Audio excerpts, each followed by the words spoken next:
Hello everyone, bonjour, bonsoir.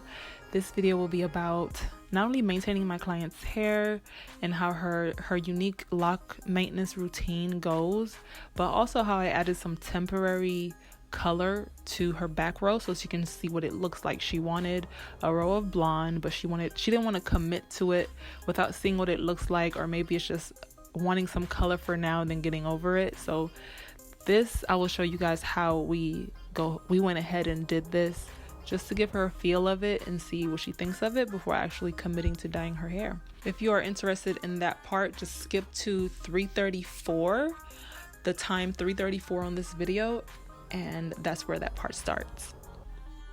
But if you want to see her maintenance routine, which includes Nairobi foam and Dr. Fletcher's lock serum, I believe I'll show that at the end also.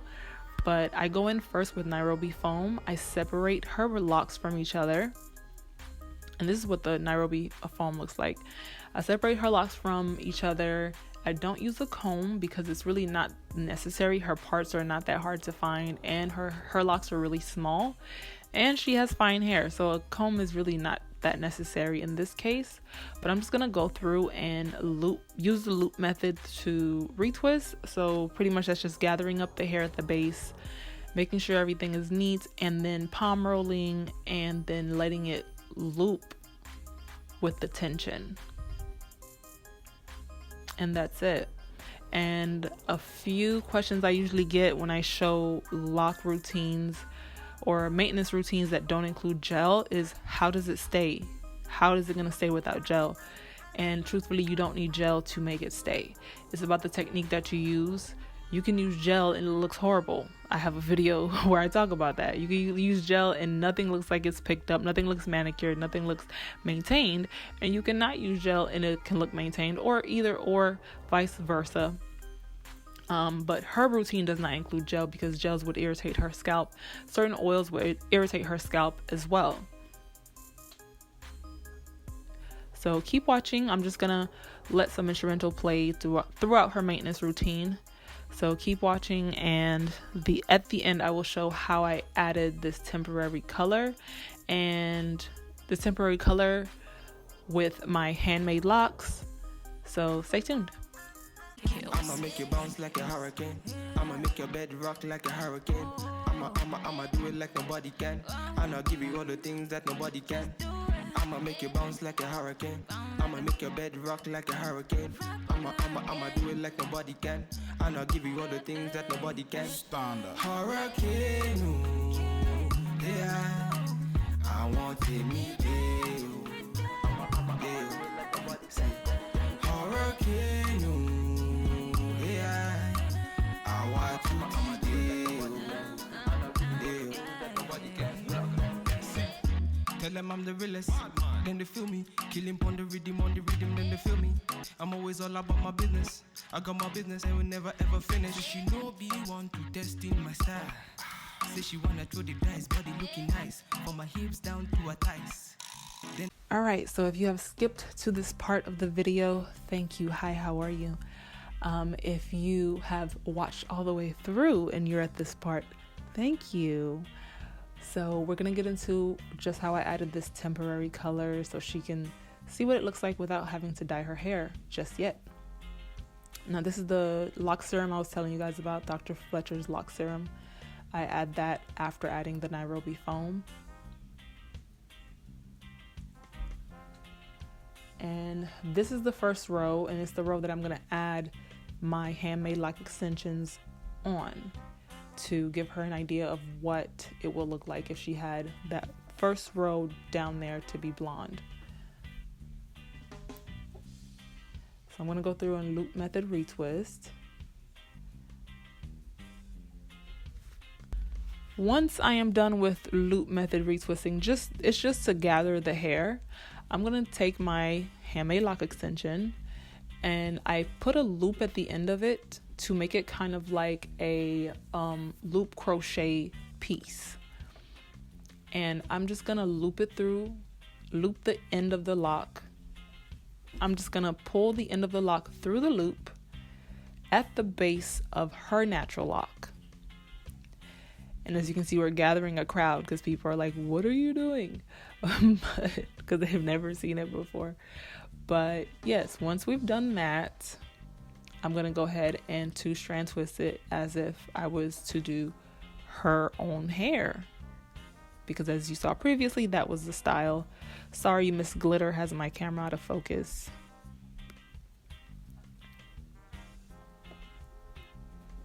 And that's it. That is pretty much it. And when she's done, when she takes her 2-strand twist out, she will also take out the 2-strand twist on these temporary attachments, and they will still be there. They will not leave just because she took it down, because of the way it's put on, it wasn't crocheted on with the crochet tool. It was not hooked to in between her locks through the root, because I didn't want to disrupt her lock process if this is in fact something she does not want to keep in for a while.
And this right here is what I was talking about. When she takes down the 2-strand twist, this is pretty much how that attachment is going to sit with her hair.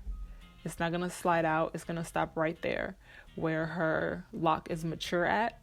But for the purposes of retwisting or 2-strand twisting it, I have it at the root.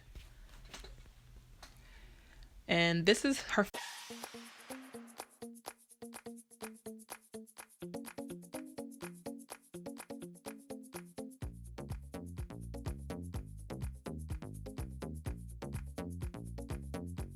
finishing oil. It's, I believe, jojoba, and that's what we put on when she is finished. That's the finishing, polishing touch, and that oil does not irritate her scalp. So it's best to find something that it works for you, especially if you have sensitive scalp. Everything will not work for everyone. No gel will not work for everyone. Gel will not work for everyone. So you have to find what works for you. You really have to be diligent. Everyone's routine may not be interchangeable. That's something to remember. But thank you guys for watching. This is the finished product of her hair.